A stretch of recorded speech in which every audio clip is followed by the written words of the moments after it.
ദൈവതിരുനാമം മഹത്വപ്പെടട്ടെ. ഏവർക്കും ശുഭദിനം. ശുഭചിന്തയിലേക്ക് പ്രവേശിക്കാം. ഒരു ദിവസം ഒരു നന്മ എന്നതായിരുന്നു മദർ തെരേസയുടെയും സഹോദരിമാരുടെയും അനുദിന ജീവിത ലക്ഷ്യം. വലിയ കാര്യങ്ങൾ ചെയ്തു തീർക്കുന്നതിലല്ല, ഏറ്റവും ചെറിയ കാര്യത്തെ അതിശ്രേഷ്ഠമാക്കി തീർക്കുക എന്ന ലക്ഷ്യമായിരുന്നു മിഷണറി ഓഫ് ചാരിറ്റിയുടെ ലക്ഷ്യവാക്യം.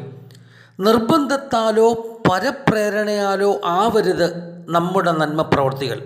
അനിതര സാധാരണമായ ആത്മപ്രേരണയുടെ പശ്ചാത്തലത്തിൽ ഉയർന്നു വരുന്ന സ്നേഹത്തിൻ്റെ പ്രവൃത്തികളാകട്ടെ നന്മ എന്ന കുറിവാക്യം കണ്ടുകൊണ്ടാണ് ഫാദർ ഡാമിയൻ തൻ്റെ ഒരു ദിവസം ആരംഭിക്കുന്നത്.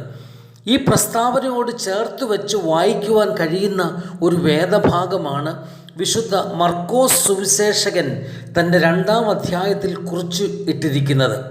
4 യുവാക്കൾ പരപ്രേരണ കൂടാതെ പൂർണ്ണ തളർച്ച ബാധിച്ച ഒരു യുവാവിനെ വഹിച്ചുകൊണ്ട് ക്രിസ്തുവിനരികിലേക്ക് വരുന്ന പവിത്ര ചിത്രം. ആ രംഗത്ത് ചുമട്ടുകൂലിയില്ല, നോക്കുകൂലിയില്ല, നന്മ പ്രവൃത്തിയിലൂടെ ഊറിക്കൂടുന്ന ആത്മസംതൃപ്തി മാത്രം. എന്തേ ഈ കാലത്തെ യുവാക്കൾ ഈ മാതൃകയെ ഗ്രഹിക്കാത്തത്?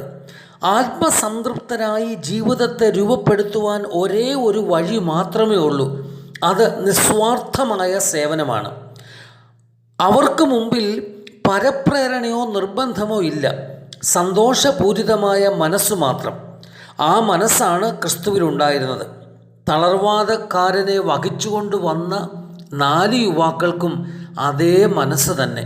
സുപ്രസിദ്ധ വിപ്ലവ ചിന്തകാരനും ദാസ് ക്യാപിറ്റൽ എന്ന വിശ്വവിഖ്യാതമായ കൃതിയുടെ കർത്താവുമായിരുന്ന കാൾ മാർക്സിൻ്റെ പത്നി ജെന്നി ഒരിക്കൽ ഒരു അഭിമുഖത്തിൽ ഇപ്രകാരം പറഞ്ഞു: ജീവിതം ധന്യതയിലാവണമെങ്കിൽ സ്വാർത്ഥരഹിതമായ നന്മയുടെ ഉറവിടമായി ഓരോ മനുഷ്യൻ്റെയും ഹൃദയം രൂപാന്തരപ്പെടണം.